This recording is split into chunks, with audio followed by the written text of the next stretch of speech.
নমস্কাৰ বন্ধুসকল ইণ্ডিয়াক্সৰ পুনৰ এটি নতুন ভিডিঅ'লৈ আপোনালোক সকলোকে স্বাগতম জনাইছোঁ।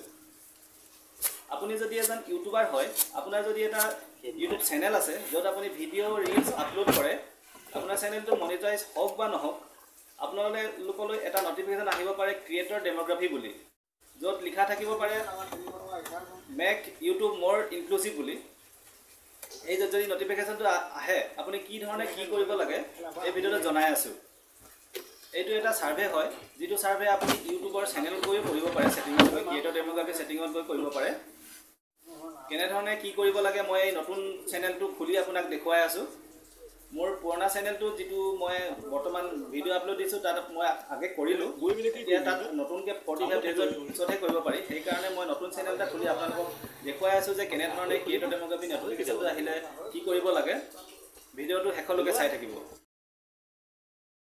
YT ষ্টুডিঅ'টো খুলি ল'ব আপোনাৰ, তাৰপিছত চেনেলত যাব, চেনেলত যোৱাৰ পিছত আপুনি সেটিং অপশ্যন ক্লিক কৰিব, তাৰ তলতে থকা ক্ৰিয়েটৰ ডেমোগ্ৰাফিছ অপশ্যনটো ক্লিক কৰিব।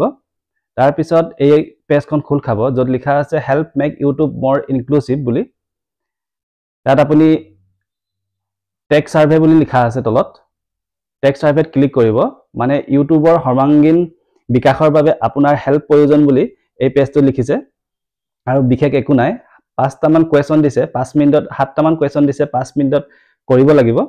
তললৈ আপুনি স্ক্ৰল কৰিব, তললৈ স্ক্ৰল কৰিলে দেখিব যে আপুনি তাত আই এগ্ৰি বটনটো পাব। আই এগ্ৰিত ক্লিক কৰিব। আই এগ্ৰিত ক্লিক কৰিলে এনেকৈ প্ৰথম কুৱেশ্যনটো পাব, মেইন চেনেল লিড, আপোনাৰ চেনেলটো কেইজনে লিড কৰে, আপোনাৰ চেনেলটো কেইজনে চলায়, এনেকৈ অপশ্যন আহিছে। My channel has one main lead, মোৰ চেনেলটো এজনে চলাওঁ মই, সেইকাৰণে মই প্ৰথম অপশ্যনটো ক্লিক কৰিম।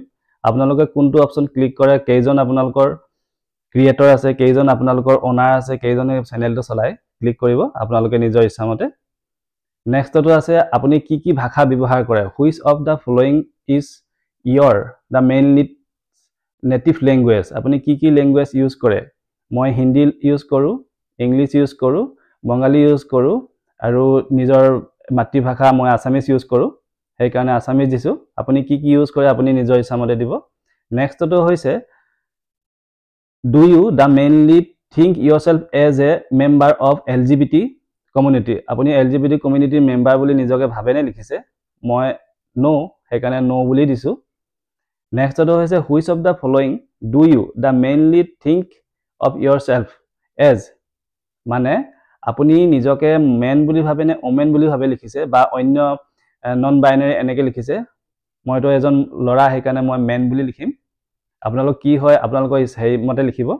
As you the main lead transgender, are you the main lead transgender, আপুনি ট্ৰান্সজেণ্ডাৰ নেকি সুধিছে, নহয় যদি নহয়, হয় যদি হয়, মই নহয় সেইকাৰণে মই নো দিছোঁ।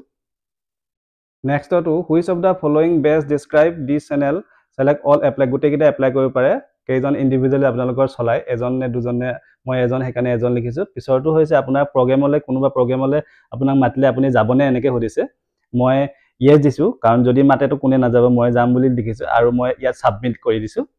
ছাবমিট কৰাৰ পিছত আপোনাৰ ছাৰ্ভেটো শেষ হৈ গৈছে।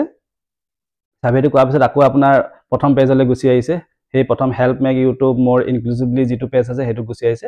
আপুনি ইয়াত ডাটাটো ডিলিট কৰিবও পাৰে, ডাটাটো আপুনি ডিলিট কৰি দিব। ডাটাটো ডিলিট কৰিলে নেক্সট 45 ডেজৰ পিছত আকৌ আপুনি যদি ইয়াত পাৰ্টিচিপেট কৰিব বিচাৰে আপুনি পাৰ্টিচিপেট কৰিব পাৰে। এই ইউটিউবৰ এই ক্ৰিয়েটৰ ডেমোগ্ৰাফিছ হেৰিটোত আপুনি আকৌ পাৰ্টিচিপেট কৰিব 45 ডেজৰ ভিতৰত। 45 ডেজ নোহোৱালৈকে আপুনি ইয়াত আকৌ কৰিব নোৱাৰে। ক্ৰিয়েটৰ ডেমোগ্ৰাফি নটিফিকেশ্যনটো 15-45 দিনৰ পিছত আহিব পাৰে। যদিও নাহে আপুনি YT ষ্টুডিঅ'ৰ ছেটিঙত গৈ কৰিব পাৰে। যদি পাৰ্টিচিপেট কৰিব পাৰে বিচাৰে ইউটিউবৰ ছাৰ্ভেটোত, আপুনি YT ষ্টুডিঅ'ৰ ছেটিঙত গৈ কৰিব পাৰে। ভিডিঅ'টো চাই কেনেকুৱা পালে আপোনালোকে জনাব, লাইক কমেণ্ট শ্বেয়াৰ কৰিবলৈ নাপাহৰিব। ধন্যবাদ।